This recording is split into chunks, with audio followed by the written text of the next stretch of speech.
If you're a facilities manager at a warehouse and your HVAC system goes down, it can turn up the heat, literally. But don't sweat it, Grainger has you covered. Grainger offers over 1 million industrial-grade products for all your operations, including warehouse HVAC maintenance. And even better, they offer access to experts and fast delivery, so you and your warehouse can both keep your cool. Call 1-800-GRAINGER, click Grainger.com, or just stop by. Grainger, for the ones who get it done. The 3 Down Greencast is brought to you by the Pile of Bones Brewing Company, Regina's only downtown brewery.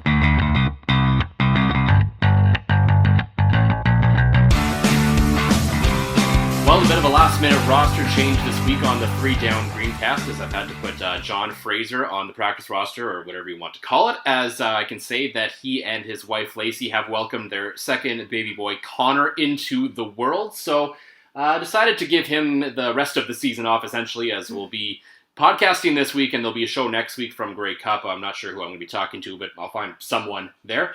Until then, once again, here to prop us up again this week like she has in the past from the CJME CKOM Green Zone, Arielle Zerr. Arielle, thanks for being here again. You're welcome. Does that make me Brandon Bridge, last second roster change?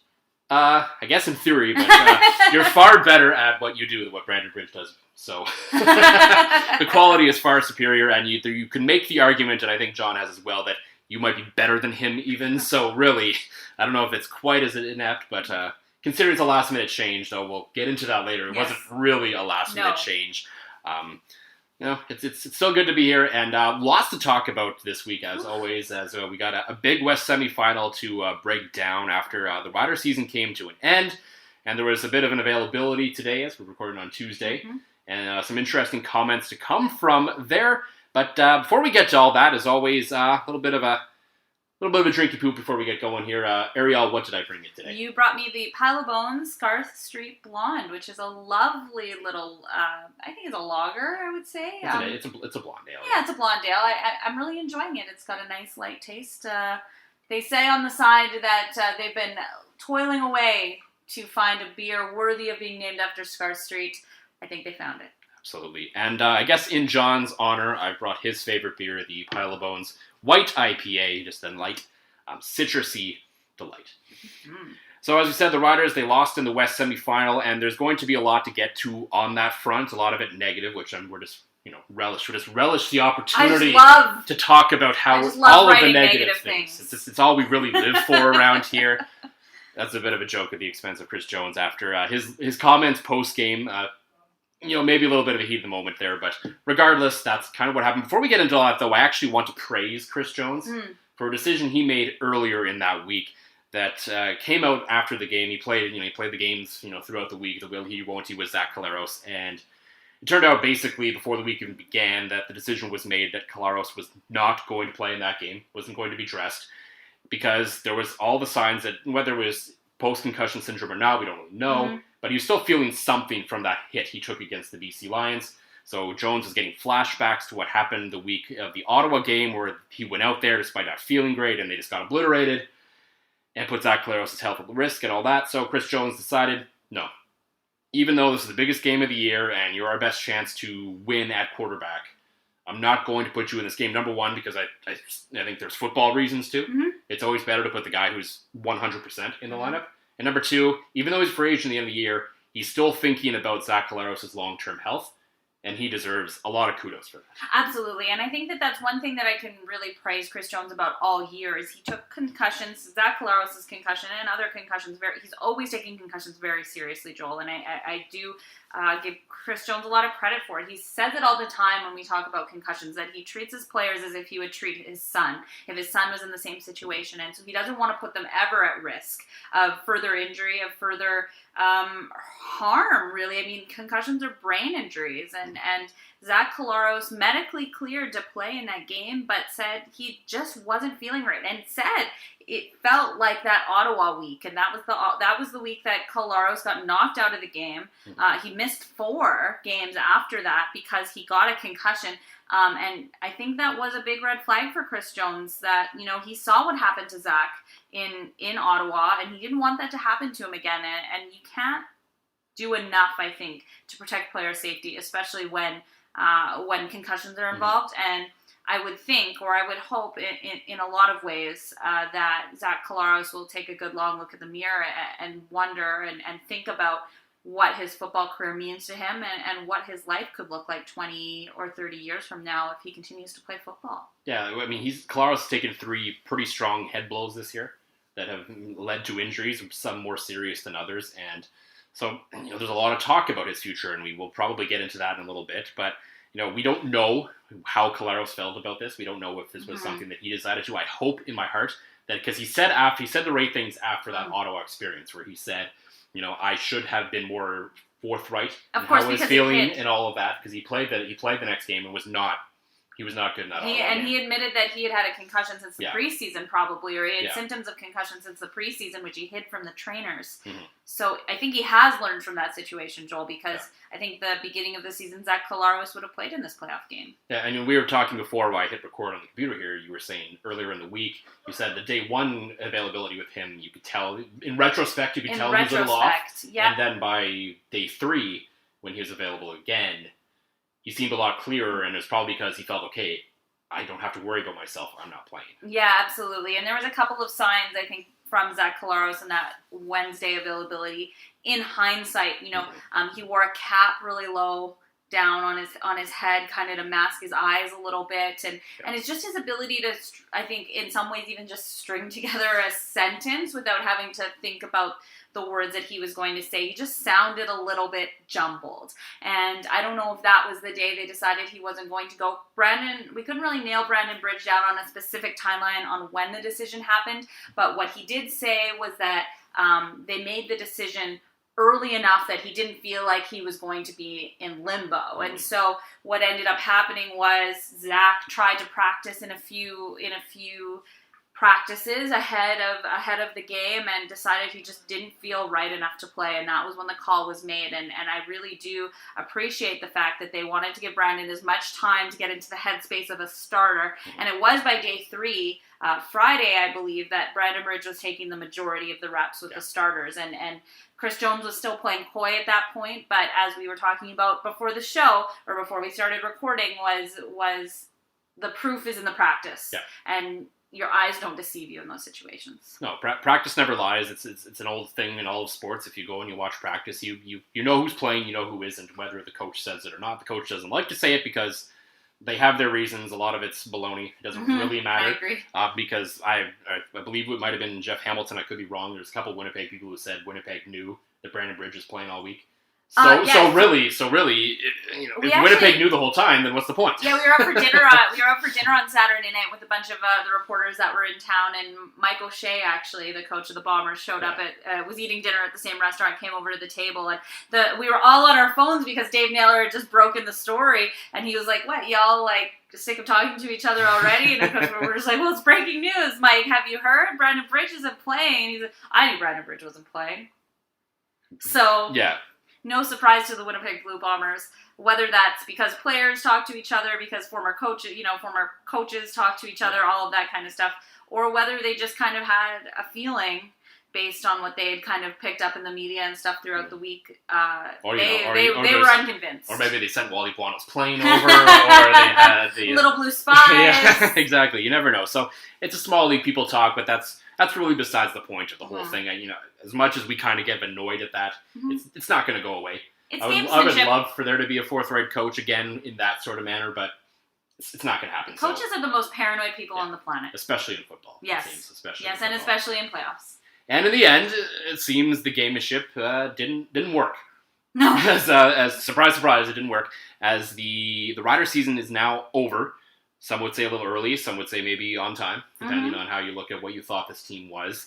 And I think at the end of the day, everything that we said about this team and its flaws and what could be the downfall ended up being the downfall. Because all year we knew the defense was good, we knew the special teams was good, but if they needed that game for the offense to get them over the finish line, could they do it? And they couldn't. And all their best games were when the offense was firing, at least on most of their cylinders, right? Yeah. And I think they needed Zach Collaros in that game, not necessarily because he's this big offensive whiz, or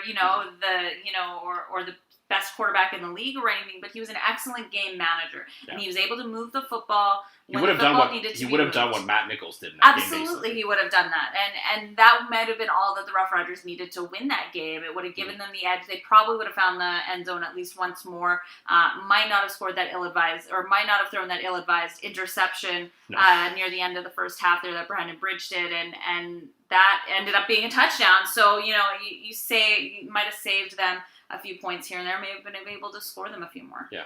You can never really say for sure because, Zach Collaros went into Winnipeg and played probably his worst game ever as a pro quarterback in that game. So you never know what might happen. Maybe the Winnipeg defense is a little more amped up. Maybe they're at another level because they have to try harder against Zach Collaros than they do Brandon Bridge, frankly. And so you never know. But for sure, if in some magical world the rest of the game plays out exactly as it did, if Zach Collaros is in that game, he hits Naaman Roosevelt in the end zone. Early on in the game, I marked that one down. I'm like, remember that missed opportunity? Yep. It's 3-0, and Brandon Bridge throws behind Naaman Roosevelt horribly. Yeah. And they have to settle for a field goal, and he doesn't throw that pick. Yeah. Those two plays alone is a massive swing in the score. Yeah. The Riders go up 10-0. If Brandon Bridge makes that play, I'm convinced they win that football game. Yeah, I think you're probably right, because it also changes the whole momentum going into the game, right? It gives you the extra points. It changes the mindset. It gives Brandon Bridge the confidence that he needs and they going had forward. And he didn't look horrible. He's a confidence quarterback. Let's be very clear. Brandon Bridge feeds off his own confidence. He also feeds off having the confidence of other people. And, it was really interesting today as he was talking to the media at their modified garbage bag day today about what he would need to succeed if he were to stay in Saskatchewan. And he said it was faith and trust and that they were going to ride him out no matter how good or bad it got. Those were the things. And I don't think Brandon felt that way this year. I don't think he felt like... He said that he did, but I don't know that he felt like they had the same faith in him to get it done as they did last year. And last year, and this is something that he said too, last year he was more of a 1A, and this year he was a true backup. And sometimes asking your true backup to come in when they haven't had the reps and they haven't done it is a tall order. Yeah, because even in that game, you saw spurts of it where you saw the side of Brandon Bridge that we saw last year. You bet. That we didn't see it all during the year. Now, he still wasn't good. I think we can all agree on that. He wasn't great, but they still could have won the game. And basically, all Brandon Bridge had to do was not be a story in that game. Unless he's going to be the story because he threw for 400 yards and 4 touchdowns, which is completely unrealistic. But Brandon Bridge's biggest downfall is that is when he tries to do too much. And that's what we saw when he got intercepted. And that's what we saw at different points of the game. I think he took a sack one time because he was trying... There's a few of those, There's a few where he was trying to get away and he ran right into the defender or right towards the defender and that sort of thing.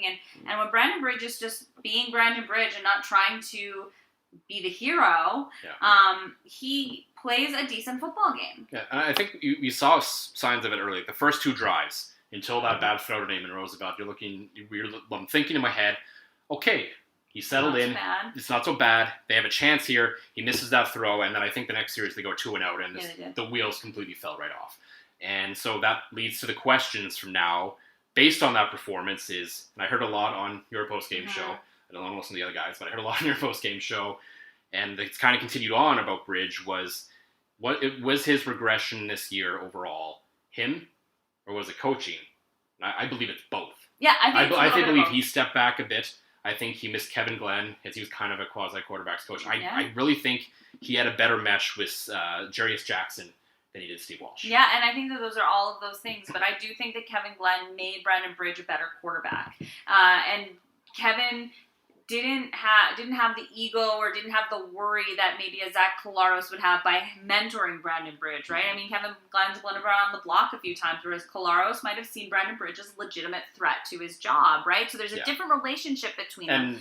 And to go back to training camp, did Chris Jones maybe plant that in Zach Collaros' head by not coming out day one and saying, "You're my starter"? And I've talked about this a long time. I've talked about this for a long time because I think quarterbacks are fragile beings. Most of them are. Yeah. As much as they bluster and as much as they show this confidence and this even borderline arrogance in some cases, they are like goaltenders in that they're fragile. They need to know that they have the confidence of their coaches. Yeah. That makes them play better. I firmly believe that makes them play better. And if you look at the best quarterbacks in the league right now, they're the ones that had that faith from the very beginning from their head coach. No one's questioning whether Mike Riley or Bo Levi Mitchell or Trevor Harris, or even to a certain extent if Matt Nichols is playing in a game at any given point in time. But at the beginning of the season, and certainly in the preseason, Zach Collaros didn't have that. Mm-hmm.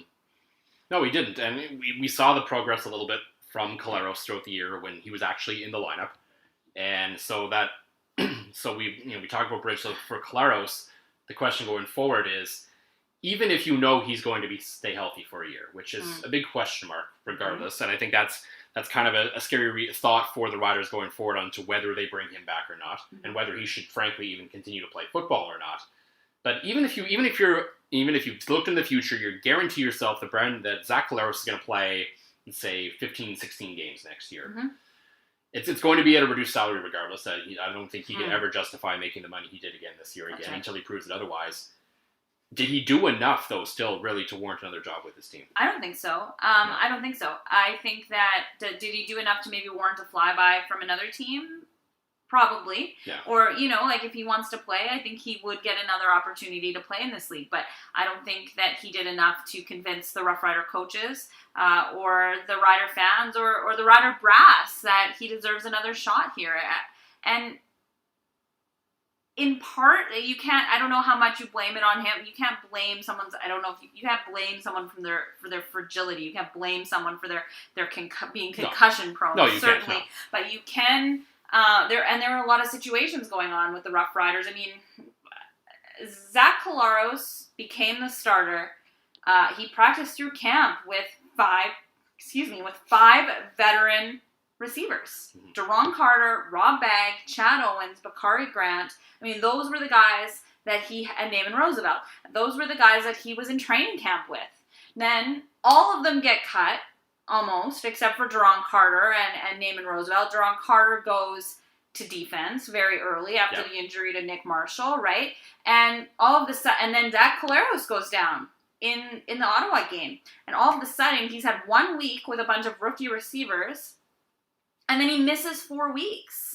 And then he has to come back into the lineup and reacquaint himself with these receivers that he barely played any time with whatsoever.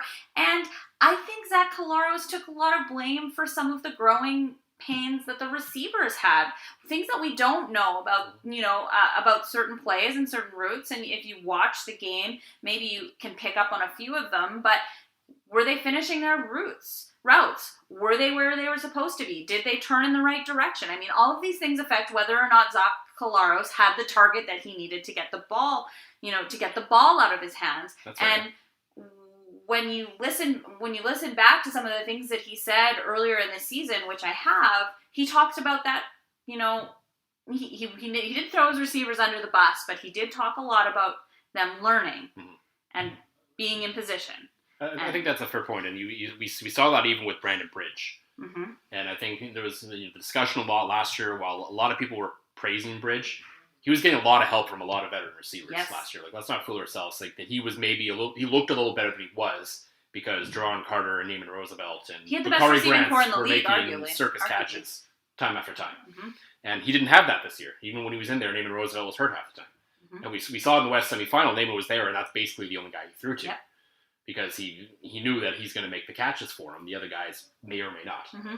So I think that certainly plays into it, which leads into the bigger question, which Chris Jones said today, that Stephen McAdoo, Saskatchewan's favorite coach, will be back next season. And he brought up the reason of a lot of changes. And it's basically everything you went through, which I think is a fair point. Mm-hmm. I don't think there's anything wrong with necessarily saying that, but every team goes through that. Yeah. And so I wonder... Okay, there's a part of me that says that reason's kind of bogus. Mm-hmm. There's another part of me that I sat back when I first read the Chris Jones' quote on that today. I was like, what? That doesn't make any sense. That's just complete bogus. And then I sat down and thought about it a little longer. I'm like, okay, I see a little bit. Then the other side of me was like, I'm thinking of it from his perspective, from Chris Jones' perspective, and to me, he might have said that to basically come up with a reason that made sense on the surface.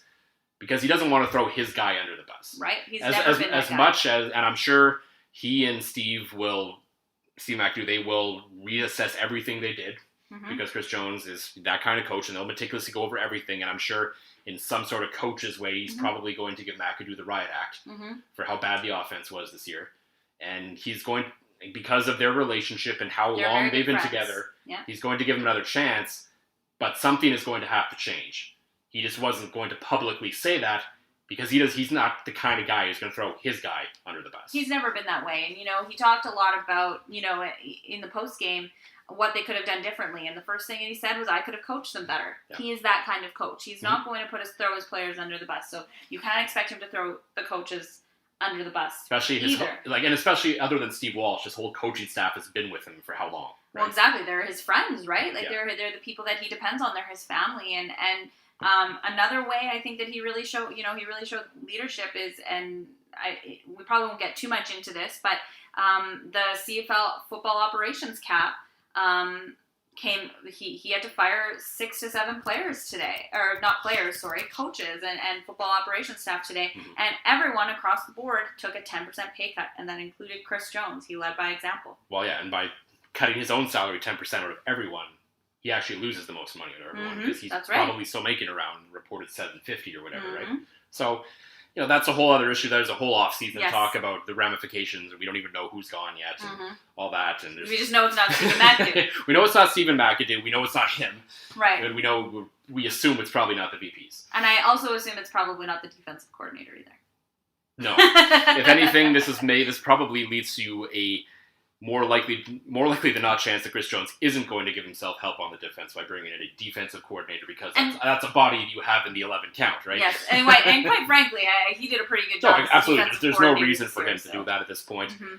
Again, we have the whole offseason talk about Chris Jones, the GM, and what the discussions about that and his future and everything. But we'll see where that goes. But the one thing I think that Chris Jones, I hope, takes away from that West semifinal, and what he saw on the other side of the ball all game long, was how the Winnipeg Blue Bombers have built their team. Now you can discuss about how good you think Winnipeg is. I've had personally Winnipeg number 1 on my power rankings for a very long time because I think they are the best. I think they are the best built team in the CFL. I've said it all year because they valued Canadians and they valued offensive linemen. And we say it all the time. No, we say it all the time. The team that has the best Canadians wins the Grey Cup. Yeah, and Chris Jones, I feel like at times has tried to win despite his Canadians since he's had control of the team. Yeah, I think he's learned, though. I think you saw, especially in his second year, him bringing in a lot of Canadian talent, making sure he had the Canadian talent that he needed and the Canadian depth. But I don't think he's the Roughriders are really bad at scouting Canadian talent, and so the Canadian talent that they brought in, you can say Dariusz Bleda. It would be a good Canadian that they scouted all their own. Cameron Judge has certainly turned out to be a heck of a linebacker for the Saskatchewan Roughriders, starting a lot of times over Sam Hurl, and playing really great ball. But the rest of and I think you could even take it back to Edmonton, the rest of their ability to scout Canadian talent has been a little bit lackluster. Yeah. And you have to be able to find the best Canadian talent and develop it and work them into your lineup to be successful in this league. And I do think they're getting better at it, but they've still got some work to do. And they're just going to have to get even better at it, especially if this Halifax thing comes to fruition, and that's another 7 Canadians starting somewhere. They're going to lose one in an expansion draft, and that whole other thing. But yeah, because if you watch that game and the way Winnipeg has developed all year. And I was listening to Blue Bomber Talk with John Hodge and Tim Hodge today. And they were talking about the All-Star selections, and if it wasn't, Brendan Labatt didn't have the kind of year did, or if there's an opportunity that in theory, if things broke certain ways, they could have made the argument, I didn't disagree, that 4 of the 5 offensive linemen in the CFL West All-Star could have been Winnipeg Blue Bombers. They have such a strong offensive line, and really, they need to, because in a lot of ways, their entire game is predicated around Andrew Harris, a running back. And so if you don't have a line that can support a running back, doesn't matter how good your running back is, they're not going to be able to have the numbers and put up the numbers that Andrew Harris puts up for the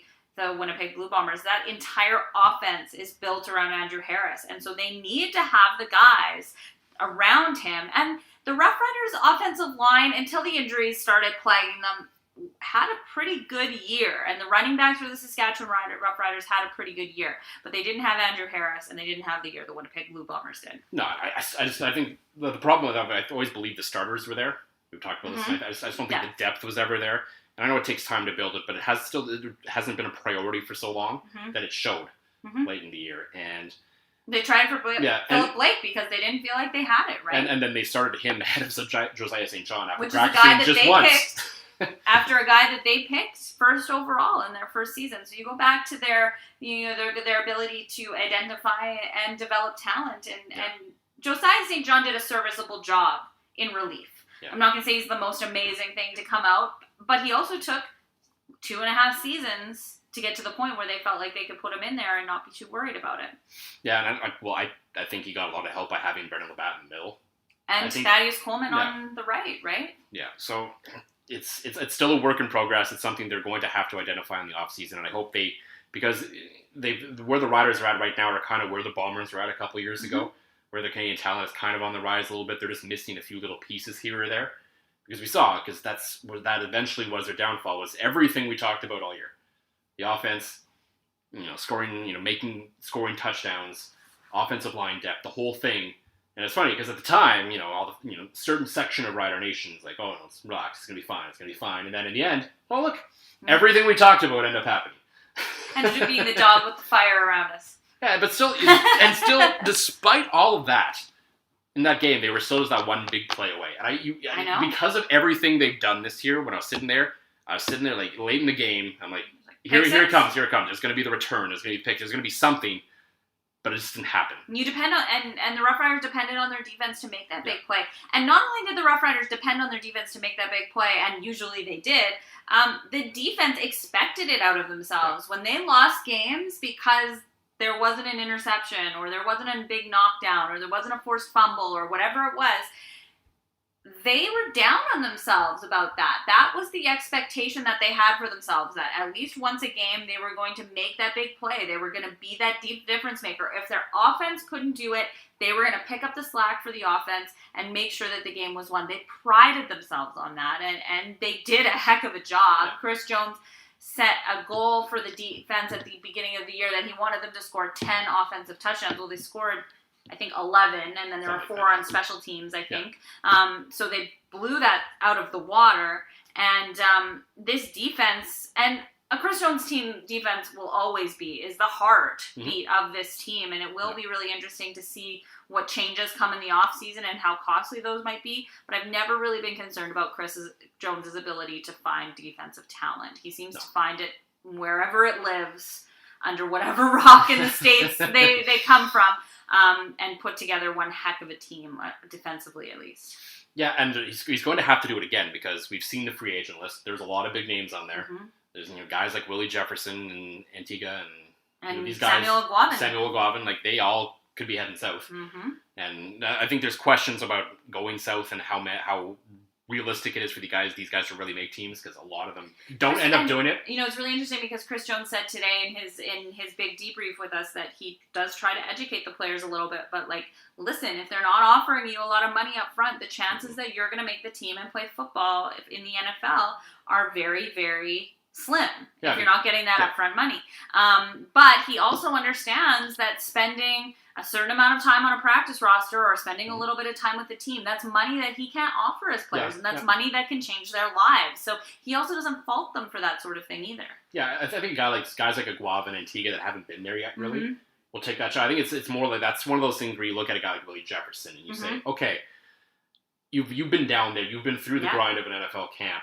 And they know, and now there's 90 players at camp, and they don't have to cut them until the end now. Yeah. So that's where, to me, a lot of these guys, they sign from the CFL are just bodies because they can have bodies, and they're there. And Willie said that so for him, do it. Yeah, for him, it's if the legitimate shot is there, he should take it.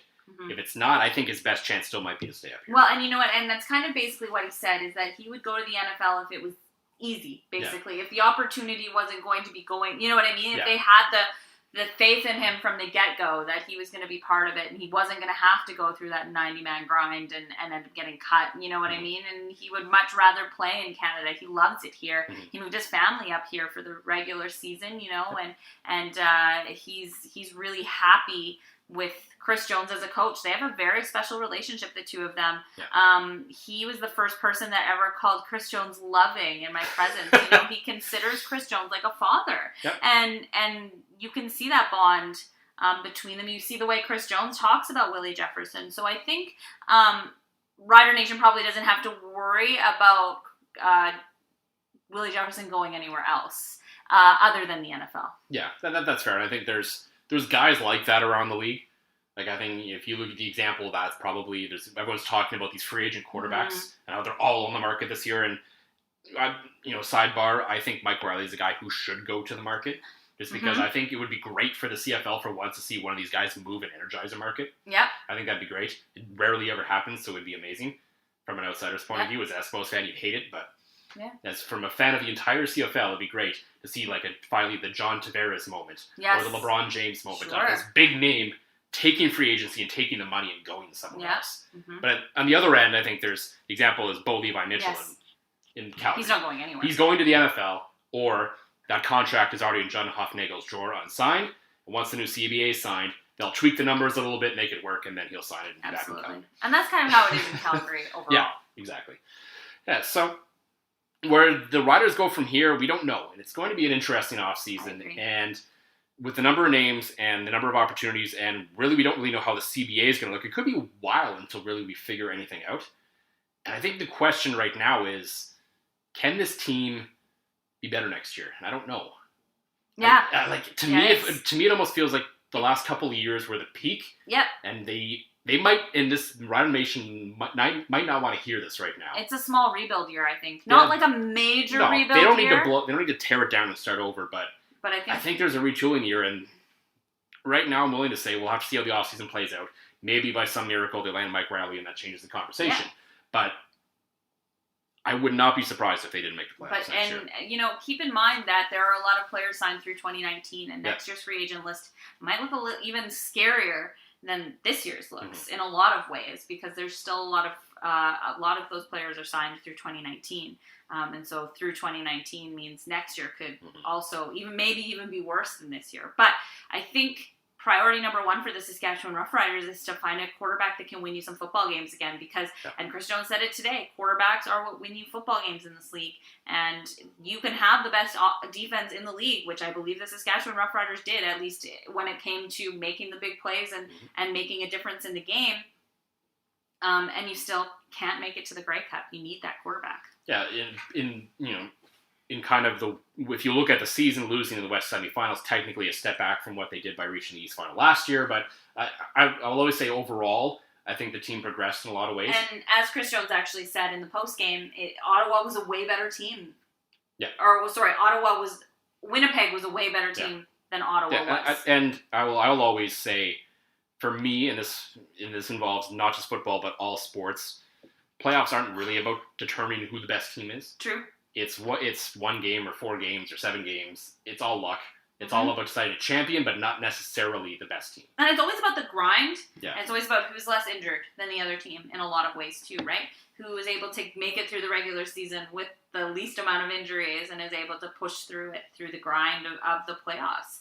And that's, I think, in part why you see some of these awards based on the regular season, because anything can happen. Anything can happen in the playoffs. And because Chris Jones got kicked out of in the West semifinals, does it make him any less deserving of Coach of the Year? I don't think so. I don't think so either. But maybe. Well, the voting's already done, so true. the league already knows who won, so yes. it's inconsequential. I think that's the way it should be. It's better than the old system where they gave it out after the Grey Cup and everyone just voted for the Grey Cup winning coach. And in a lot of ways, as you should, but then you do have to look at the entire season and think about, the things that the coach had to deal with. And Chris Jones had to deal with a lot this year, and he did it with a 12-6 record. The team took a big step forward, because I think if you look over the last couple of years, especially, I don't think if you look back and you would, because the Argos won the Grey Cup last year, you wouldn't have said they were the best team in the CFL last year. They just happened to win the Grey Cup, and we saw what happened to them this year. So that's just kind of how the playoffs roll, and that's always how I'll feel about it, and that's why, as a sports reporter, a sports fan especially, I've grown over the years to realize I used to get really upset about playoff losses for teams that I followed, and now I'm like, you know what? It's all a coin flip. Like, you really don't know, and especially in football, when it's just one game. Like in a lot of other sports where you have 7-game series, I still don't think that's enough to really determine who the better team is. Yep. But in one game especially, it's like, well, you lost. Well, that sucks, but what can you do, right? And I think they could have played that game 100 times, and it would have went 50 to the Bombers and 50 to the Riders. It's entirely possible. So we're gonna continue on a little bit now and talk about the league the rest of the league that is still playing, since we're on the topic of the playoffs. I think it's gonna be a really exciting weekend for the division finals. Out east, the Eastern one really intrigues me on a lot of levels, just because I think the big question that everyone coming into the playoffs, I was like, okay, I think this is Ottawa's to lose. And all of a sudden it's Hamilton. I'm like, can Hamilton really lose 4 times in a season to one team?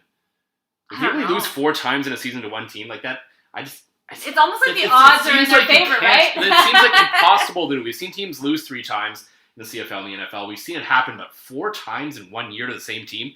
Could that really, I mean, in theory, yeah, it could happen. It's only one game, but it's hard to wrap my head around it. Now I'm going back and forth on how I think this game is going to go. Back in the day, before I covered the Roughriders and was just a Rough Rider fan, I used to love it when the Roughriders lost the game to the Calgary Stampeders in the last game they played before the playoffs. Because usually it meant they were going to win in the playoffs, and usually it did mean they won in the playoffs. And so I always was kind of like, I'm okay with them losing, with that last one, because they're going to come back and fight a little harder and be a little bit better. And I do think, they have some big losses in that Hamilton Tiger Cats lineup, there's no doubt. But I do think that Jeremiah Mazzoli has the capability to lead that team, maybe not to a Grey Cup this year, but at least to the Grey Cup. To the Grey Cup game, as not opposed to maybe being the champion. And I think that it's difficult because that Ottawa team and that Ottawa offense is built in a way that it's difficult to bet against. Yeah, and I'll be the first to admit that I'm coming in at the start of this year. I was one of those guys that Josh Smith of Potsky would call, a non-believer of Jeremiah Mazzoli. I didn't know I still didn't really know if he was really as good as everything that he said he was. Everyone seemed to believe he was, but I'm on board now. Mm-hmm. At least within that system that they run in Hamilton, Jeremiah Mazzoli is a good quarterback. And you know what the difference was for Jeremiah Mazzoli? June Jones had faith that he could be a quarterback, and it just comes back to that. Yeah. He worked through. June Jones was willing to work through what Jeremiah Mazzoli needed to work through to make him a good quarterback, and Jeremiah Mazzoli has rewarded him by being a great quarterback. Yeah, and some people wonder if it should have been Trevor Harris as the MOP candidate instead of Jeremiah Mazzoli. I think they're both kind of at the same level. That it's if you took either, I'm like, okay, that's fine. I don't think either of them is egregiously wrong or egregiously right. They're just there and they're both there. So yeah, it's so interesting because on a lot of ways you would expect Ottawa maybe should win, and because when a team wins so emphatically in the first week of the playoffs. Like, when they won that game so easily... Oh, man. And you just sit there and you wonder, I'm like, okay, they're obviously not going to have that... It's not going to go that easy for them again. Can they mentally get it back together to get ready for what's probably going to be a tough fight? Because they had it so easy the week before, and we've seen so many teams after blowouts come back and basically get blown out themselves. But does it also mean that they've got it figured out? They might. I think part of it, too, was that BC's a horrible road team. And even though a lot of people, especially when BC has to go all the way up to the east, and I think Chris Jones, I said that on Sunday. I think Chris Jones has it figured out a little bit by getting his team out to the east as soon as possible. Yeah, they went a day earlier than most. They went on day 3. The Jones usually are like day 2. Yeah, usually on day 2 or day 3. Yeah. And last year, if they're staying out east, he stays out east. And they stayed out east last year, and it almost got them to the Grey Cup. And you could argue it probably should have, a few breaks here or there. And so they gave him the best shot to actually run that gauntlet that no one ever has. So, yeah, I really don't know what's going to happen in that game. I keep going back and forth. I think I'm a little more sure in the West. And it's still anything could happen, but part of it... Who are you sure of? I'm sure of Winnipeg. Me too. I'm sure of Winnipeg, and partially because this goes all the way back to, January, February. One of my friend's dads, he lives in Ottawa, he asked me to write he has to give some speech at some realtors conference or something. So he usually talks about the real estate market, but then they asked him to talk about sports this year. So he asked me to write a blip on him for the CFL, and it was like February. Yeah. And he's like, okay, I need, what do you think is going to happen? Who's going to finish where? Who's going to win the Grey Cup? I'm like, oh my God, Rocco. You want me to pick the Grey Cup winner when free agency hasn't opened yet? Like, come on! You know nothing. So I'm like sitting there thinking about it, and I'm like, my logic was, this is in the way that they were building together and everything. Like, it's now or never for the Winnipeg Blue Bombers. Not only is it now or never, but like the Winnipeg Blue Bombers were probably the best team in the league that didn't make it far. Like they had the pieces to win last year, and I thought and I was shocked when they struggled like they did during the season. I was really shocked by how they struggled because I thought you didn't even they made probably the fewest changes to their lineup than probably any team in the league, and that team was on fire last year. They were such a good team last year, and so I thought they're going to run away with it. They're going to give Calgary a run for their money, right? And they did have their struggles, but they are actually probably better for those struggles. And I had always kind of had the feeling that whoever won out of Saskatchewan and Winnipeg would probably go to the Grey Cup. Oh, John and I both agreed on that on the podcast last week. We just didn't know who we were picking last week. Right. I was like, I'm fairly certain that whoever wins this game is going to win the Grey Cup. I just don't know who's going to win this game. Yeah, exactly. So for selfish reasons, because I want to be right, I'm picking Winnipeg. Yes. But also I just believe, and I believed all year, other than that little blip, but once they got it going again, that they are the best team in the CFL. I think because they were able to get through that blip in the way that they did, and in one piece, and by not losing faith in Mike Riley, and I give a lot of credit to Mike O'Shea for that. Maybe Mike O'Shea probably should have got a little more consideration for Coach of the Year.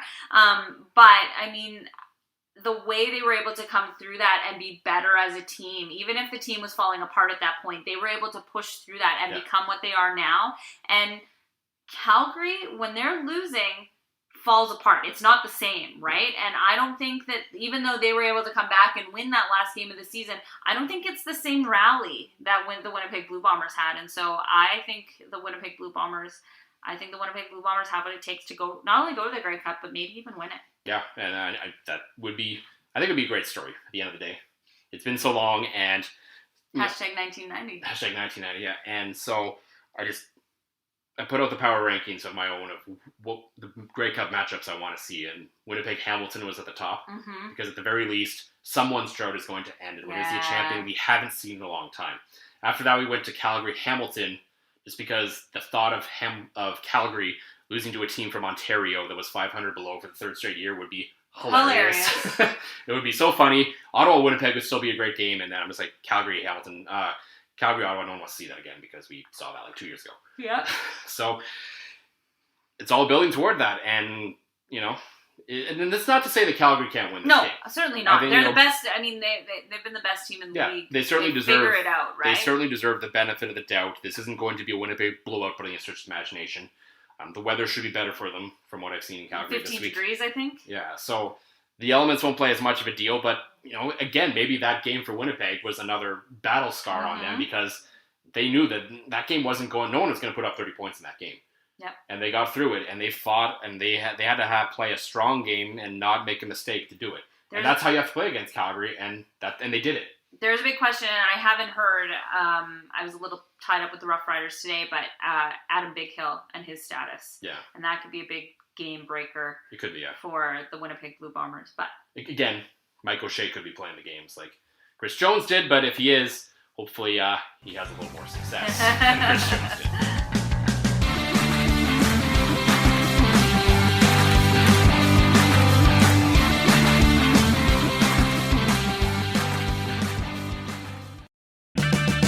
Is your vehicle stopping like it should? Does it squeal or grind when you brake? Don't miss out on summer brake deals at O'Reilly Auto Parts. O'Reilly.